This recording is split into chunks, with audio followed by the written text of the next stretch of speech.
Ma tante m'a dit que j'étais trop pauvre et trop pitoyable pour figurer dans le testament de notre famille, puis elle s'est vantée de la maison qu'elle allait acquérir. Alors je l'ai achetée. Jusqu'au dernier cent.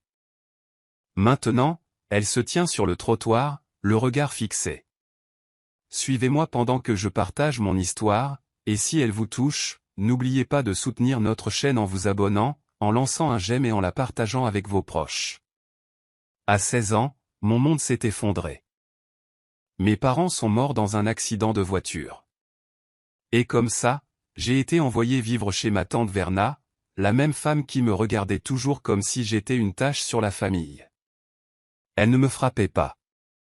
Elle n'en avait pas besoin. Ces mots suffisaient. Froid. Aiguisée. Constante. Chaque jour, elle me rappelait que je n'étais pas spécial, que je ne serais jamais qu'un fardeau. J'ai dormi au grenier. J'ai mangé en dernier. J'ai appris à rester silencieux. Mais j'avais des rêves. De grands rêves. J'adorais dessiner des maisons, esquisser des bâtiments, imaginer des espaces où les gens se sentaient en sécurité. L'architecture n'était pas seulement une échappatoire. C'était mon avenir. J'ai travaillé à temps partiel et postulé à des bourses. Chaque fois que je parlais de l'université, Verna riait et disait, « Toi, construis des maisons. Chérie, tu n'arrives même pas à payer le loyer. » Au décès de grand-père, la famille s'est réunie pour la lecture du testament. Je me souviens encore de Verna qui est entrée comme si elle était la maîtresse des lieux. Elle portait ses plus beaux bijoux et se touchait les cheveux comme si elle était filmée. Je me suis assis au fond, silencieux. Puis est arrivé le moment qu'elle attendait, la maison dans le Maine. Celle qu'elle désirait depuis des années. L'avocate a prononcé son nom, et elle s'est illuminée comme un feu d'artifice. Mais avant cela, elle s'est retournée vers moi et a dit, assez fort pour que tout le monde l'entende, n'aie pas l'air si optimiste, Kelsey. Tu es trop pauvre pour figurer dans le testament. Tout le monde a ri. Sauf moi. Je n'ai pas pleuré. Pas devant eux. Mais quelque chose en moi a fait tilt. S'ils voulaient m'exclure, j'allais m'assurer qu'ils se souviennent de moi. Ça a pris du temps. J'ai travaillé. J'ai étudié. J'ai économisé chaque centime. Et un jour, une annonce est apparue. La maison dans le Maine. Celle dont elle se vantait depuis des années. Il s'est avéré qu'elle n'avait pas les moyens de payer les impôts. Il était de nouveau sur le marché. J'ai fait une offre. Discrètement. Grâce à une subvention de constructeur et à un petit héritage que mon grand-père avait secrètement mis de côté pour mes études, la vente a été conclue. Et maintenant, me voilà. Debout devant la maison que Verna pensait mériter, elle était venue aujourd'hui avec un agent immobilier, pensant qu'elle lui appartenait. Quand elle m'a vu tenir les clés, planter des fleurs devant, son visage est devenu pâle. Elle n'a rien dit. Elle est restée là, sur le trottoir, à regarder. J'ai souri. Elle ne m'a pas souri en retour. Et à ce moment-là, je ne me suis pas senti pauvre. Je me suis senti puissant. Après la lecture du testament et l'obtention de la maison, Verna ne cessait de sourire. Elle répétait sans cesse, « Enfin, l'univers me donne ce que je mérite. » Comme si elle avait travaillé dur pour ça. Elle ne l'avait pas fait. Grand-père s'était occupé de cette maison pendant des décennies. Elle lui rendait rarement visite. Mais plus rien n'avait d'importance. Elle avait gagné. Du moins, c'est ce qu'elle pensait.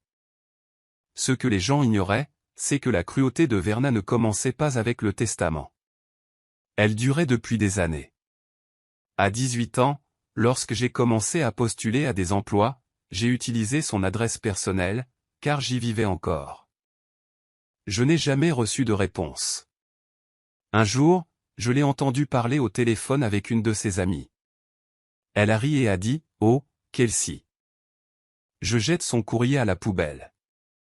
Personne ne veut engager une personne qui travaille pour une association caritative. » Elle jetait mes lettres d'entretien. Quand je l'ai confrontée, Elle a souri et m'a dit, je t'épargne juste le chagrin.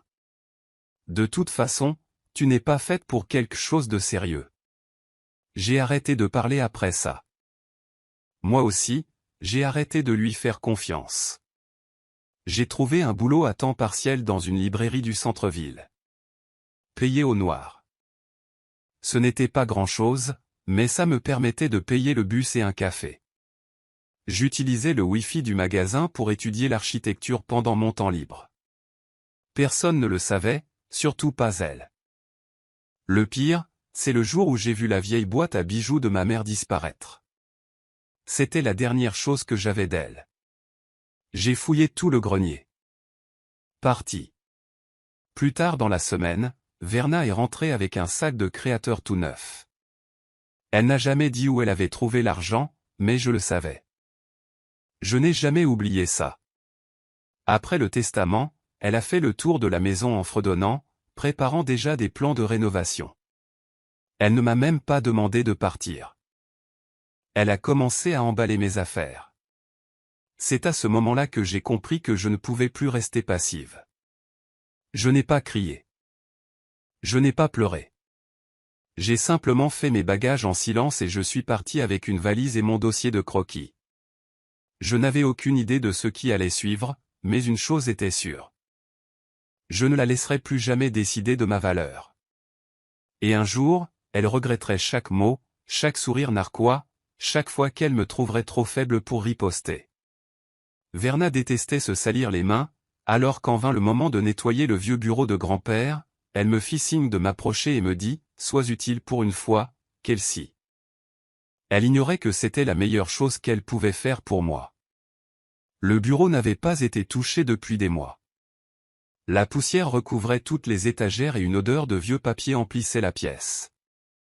Mais être là-dedans me procurait une sensation de paix. Cela me rappelait l'époque où j'étais assise au pied de mon grand-père pendant qu'il lisait le journal ou m'aidait à faire mes devoirs. Il était toujours gentil avec moi, même quand Verna ne l'était pas. J'ai commencé par les étagères, les essuyant soigneusement une par une. Puis j'ai ouvert le tiroir du bas de son vieux bureau en chêne, celui qu'il gardait fermé à clé. À ma grande surprise, il n'était plus verrouillé. À l'intérieur se trouvait une petite chemise en cuir attachée avec une ficelle. Je l'ai dénouée, m'attendant peut-être à d'autres avis d'imposition ou de vieux reçus. Mais j'ai trouvé une lettre. C'était écrit à la main, l'encre était légèrement passée, et la première ligne m'a fait un pincement au cœur. À ma petite fille Kelsey, si tu lis ceci, c'est que le testament t'a déçu. J'en suis désolé. Je m'assis lentement, la lettre tremblant dans mes mains. Il m'expliqua que le testament public avait été modifié à la dernière minute sous la pression et qu'il ne faisait pas confiance à Verna. Il dit avoir créé une fiducie secrète à mon nom pour une maison dont personne dans la famille n'avait connaissance, située à Camden, dans le Maine. Il a écrit, « Cette propriété est à toi, mais elle est assortie d'une condition que toi seul peux remplir. J'ai laissé un code, que tu reconnaîtras, dans notre endroit préféré. » Je n'ai pas pleuré, mais je n'ai pas pu m'empêcher de sourire. Pour la première fois depuis des années, j'avais l'impression que quelqu'un croyait en moi. Grand-père ne m'avait pas oublié. Il avait protégé quelque chose pour moi, caché à des gens comme Verna. Le dossier de propriété comprenait les coordonnées, un numéro d'acte et des notes d'un avocat. Tout était authentique. J'ai soigneusement rangé la lettre dans le dossier et je l'ai emportée dans ma chambre, la cachant sous la planche de parquet qui me servait de réserve. Je n'ai rien dit à Verna. De toute façon, elle ne me croirait pas. Au lieu de cela, je suis allé à la bibliothèque le lendemain matin et j'ai utilisé leur ordinateur pour chercher les coordonnées. Elle était là. Une belle maison à 2 étages, légèrement patinée par le temps, entourée d'arbres, hors marché, tranquille, en attente. Mon cœur battait la chamade. Un nouveau plan commença à prendre forme. Je n'allais pas supplier ni combattre Verna. J'avais mieux à offrir, une chance de construire quelque chose de mon côté, quelque chose qu'elle ne pourrait pas toucher. Et le meilleur dans tout ça? Elle n'avait aucune idée de ce que je venais de trouver. Verna se vantait toujours de cette maison à Camden. Elle est historique. Elle a du caractère. Vue sur l'océan, disait-elle, le nez en l'air. Elle disait que c'était la maison de retraite de ses rêves.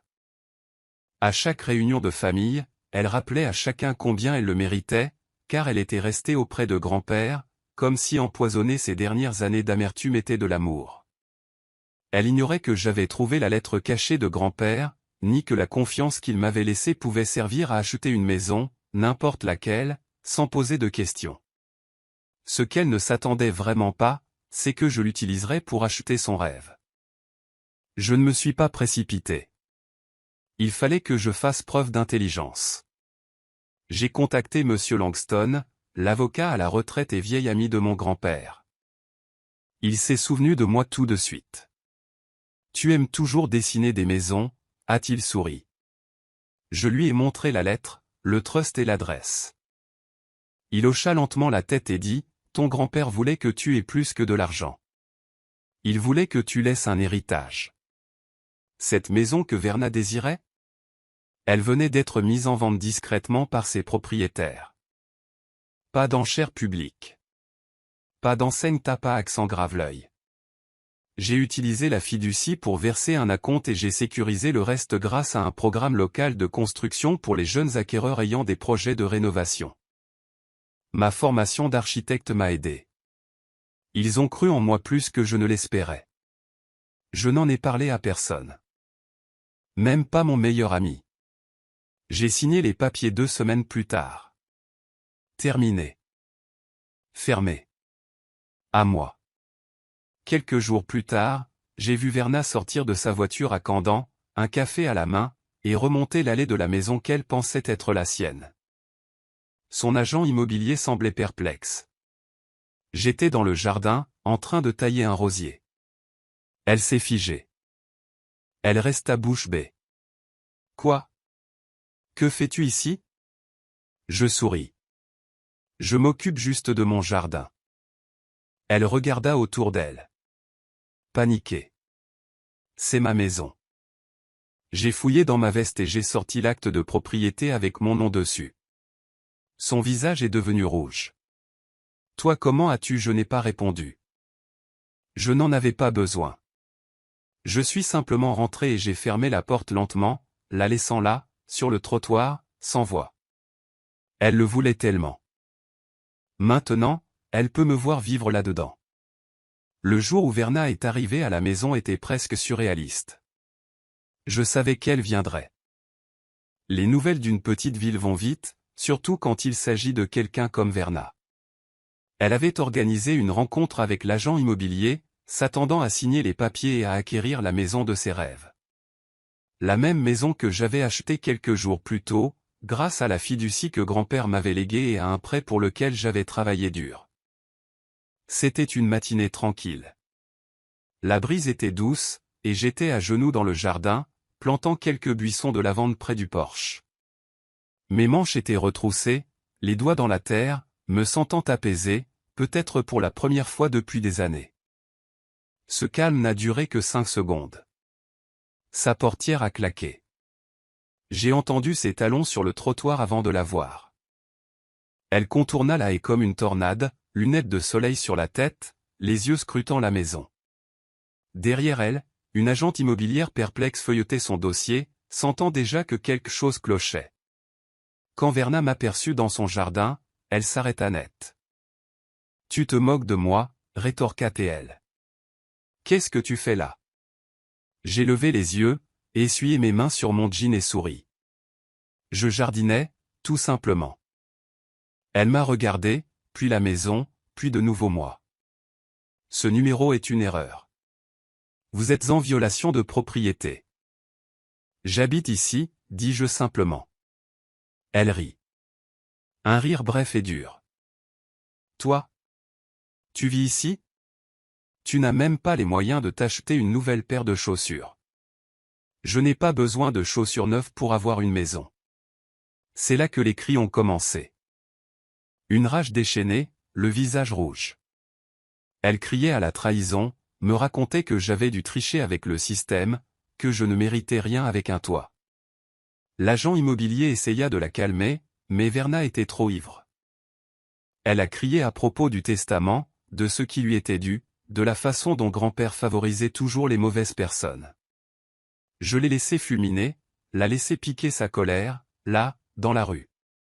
Puis, sans un mot, je me suis levé, je suis allé sur le porche et j'ai sorti l'acte de propriété d'un dossier que j'avais laissé près de la porte. Je descendis les marches et le lui tendis. Ses mains tremblaient tandis qu'elle le lisait. Ses yeux le parcouraient sans cesse. Mon nom était clairement imprimé en haut, Kelsey Monroe, propriétaire. Elle leva les yeux vers moi, sa voix soudain faible. « Tu as volé ça. »« Non, dis-je. Je l'ai mérité, et tu fais peur à mon agent immobilier. S'il te plaît, pars. » Elle resta là, figée, le souffle court. Puis elle a laissé tomber le papier, s'est retournée et est retournée à sa voiture en trombe. Je me suis penché, j'ai ramassé l'acte de propriété et je suis rentré. De ma fenêtre, je l'ai vu partir, ses pneus crissant. Je n'étais pas en colère. Je n'étais même pas suffisant. J'étais calme. Quel cri! J'avais déjà gagné. Je ne m'attendais pas à trouver quoi que ce soit dans le grenier. Ce n'était qu'un vieil espace poussiéreux, avec un plancher grinçant et des meubles oubliés. Mais quelque chose dans les lambris irréguliers du coin a attiré mon attention. J'ai passé mes doigts sur le bois et j'ai senti un petit espace. Lorsque j'ai appuyé dessus, le panneau s'est détaché, révélant un compartiment caché. À l'intérieur se trouvait une boîte métallique, vieille et rouillée, mais toujours bien fermée. Il m'a fallu 1 heure et un tournevis pour l'ouvrir. Ce que j'ai découvert à l'intérieur m'a fait un pincement au cœur. Il y avait des journaux intimes, ceux de mon grand-père, écrits de sa main nette et précise. Il y avait aussi de vieux titres de propriété, des lettres et des dossiers médicaux. Assis en tailleur sur le sol du grenier, j'ai feuilleté les pages.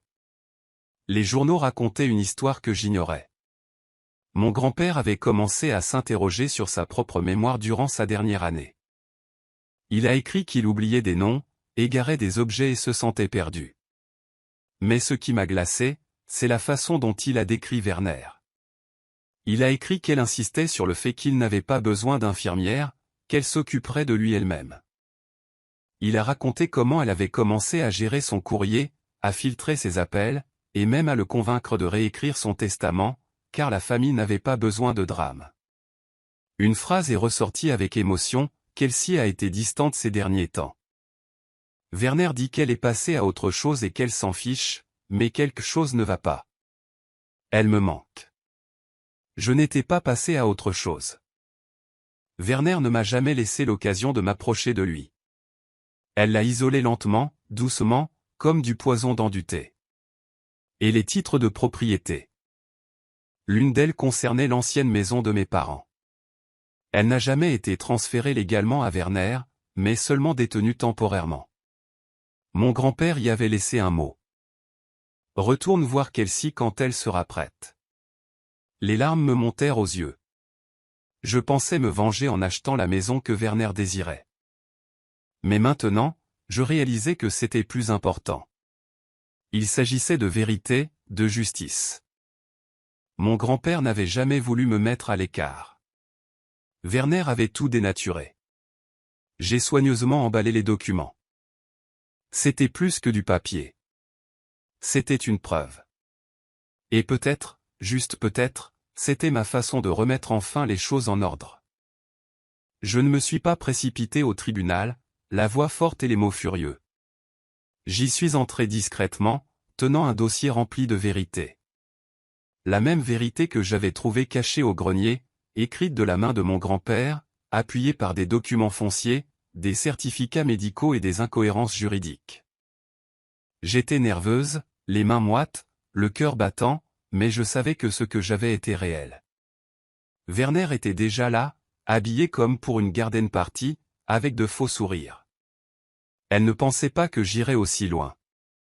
Dans son esprit, j'étais toujours la fille effrayée et silencieuse qu'elle pouvait manipuler. Mais elle ignorait à quel point j'avais changé. La procédure judiciaire était longue, les jours se transformaient en semaines. Werner a fait venir des avocats qui ont tenté de m'étouffer sous des mots savants et des histoires tordues. Elle a pleuré devant le juge, disant que j'étais confuse, que j'avais mal lu les documents.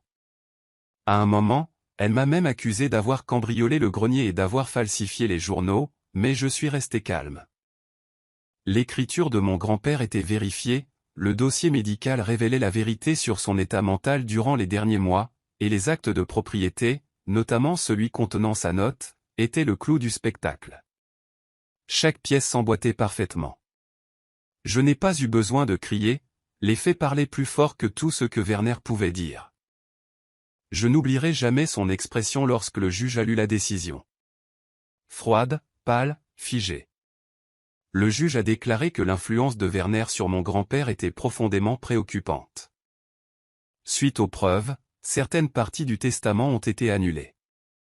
La maison que Werner avait revendiquée comme sienne, disparue, mes revenus, ainsi que les terres de mes parents, officiellement miennes. Le reste de la succession a été mis en examen, et l'accès de Werner au fonds a été gelé jusqu'à la fin de l'enquête. Elle a crié. Elle a accusé le tribunal d'être corrompu. Elle a dit que j'avais manipulé le système. Mais cette fois, personne ne l'a cru. Même son avocat resta silencieux, refusant de la soutenir davantage. Je sortis du tribunal sans colère, simplement en paix. Non pas parce que je lui avais pris quelque chose, mais parce que j'avais repris ce qui avait toujours été censé m'appartenir. Dehors, Werner était assise sur les marches, des larmes coulant sur son maquillage, faisant une scène. Je ne m'arrêtais pas. Je ne la regardais pas. Je montais simplement dans la voiture, le dossier serré contre ma poitrine. C'était fini, et j'avais gagné, discrètement, sans appel. Werner marchait toujours comme si le monde lui appartenait, la tête haute, les lèvres pincées, jugeant tout ce qu'elle croisait. Mais maintenant, elle sortait du tribunal comme une ombre, plus petite, plus lente. Les conséquences furent rapides. Ses comptes furent gelés pendant la poursuite de l'enquête. Son image, soigneusement entretenue, commença à se dégrader. Le premier signe fut la saisie de sa voiture. Puis ses cartes de crédit ont cessé de fonctionner. Son nom a fait la une des journaux locaux après la publication des archives judiciaires. Son mari, gêné et furieux, a fait ses valises et est parti. Ses enfants adultes, dont elle s'était toujours vantée, ont cessé de répondre à ses appels. Elle a essayé de publier des messages sur Facebook comme si de rien n'était, mais personne n'a plus cru à ses mensonges. Moins d'un mois plus tard, elle a été expulsée de la maison où elle pensait mourir. J'ai entendu dire qu'elle avait emménagé dans un motel bon marché en dehors de la ville, le genre où la moquette du couloir sent le moisi et où le distributeur fonctionne à peine. Elle a appelé à l'aider, à même laissé un message sur mon téléphone, prétendant faire le ménage. Je n'ai pas répondu. Alors que le monde de Werner s'effondrait, le mien ne faisait que commencer. J'avais les clés de l'ancienne maison de mes parents, mon vrai foyer. Elle était en piteux état après des années de négligence, mais je m'en fichais. Chaque plancher grinçant, chaque fenêtre poussiéreuse gardait un souvenir caché. J'ai retroussé mes manches et me suis mis au travail. J'ai peint les murs moi-même. J'ai restauré le porche d'entrée, où mon père prenait son café du matin. J'ai même retrouvé dans le hangar de vieux meubles que ma mère avait choisis il y a des années. Je les ai nettoyés, pièce par pièce, et je leur ai redonné vie. Certains jours, je pleurais en travaillant. D'autres jours, je chantais. Mais chaque clou enfoncé, chaque planche remplacée, me donnait l'impression de retrouver non seulement un foyer, mais aussi moi-même. Les gens en ville ont commencé à me remarquer. Ils ralentissaient en passant, souriaient, me saluaient. Je n'étais plus la fille réservée de l'épisode de Will. J'étais Kelsey Monroe, la fille qui s'est relevée, a riposté et a bâti quelque chose de meilleur à partir de ses cendres. Et tandis que je peignais la porte d'entrée d'un rouge vif et chaleureux, je savais que Verna était quelque part, observant par la fenêtre d'un motel, se demandant comment tout cela avait pu s'envoler. L'odeur de cannelle et de dinde rôtie emplissait chaque recoin de la maison. Une douce musique provenait d'un vieux tourne-disque que j'avais réparé moi-même. pour la première fois depuis des années, la longue table en bois de la salle à manger de mes parents était dressée avec de l'argenterie polie, des serviettes en tissu et des assiettes dépareillées, chacune contenant son propre morceau d'histoire familiale. La maison, autrefois sombre et négligée, rayonnait de vie à nouveau. J'avais invité tout le monde, mes cousins d'un autre état, mon grand-oncle Joe, qui racontait toujours des blagues ringardes, et même ma cousine issue de Germain Madi, que je n'avais pas revue depuis l'adolescence. Les gens sont venus avec des tartes et des gratins, des fleurs et des câlins chaleureux. Certains se sont dit surpris que je veuille encore recevoir après tout ce que Verna avait fait. J'ai juste souri et dit, cette maison mérite à nouveau la joie. Des rires ont envahi le salon tandis que nous passions de vieux albums photos, désignant des souvenirs d'enfance et des parents disparus depuis longtemps. Quelqu'un jouait du piano dans un coin, et nous avons tous chanté, maladroitement mais joyeusement. Personne ne demandait où était Verna. Personne ne remarquait sa langue acérée ni son regard glacial. En vérité, je crois que tout le monde ressentait un léger soulagement, mais je savais qu'elle était là.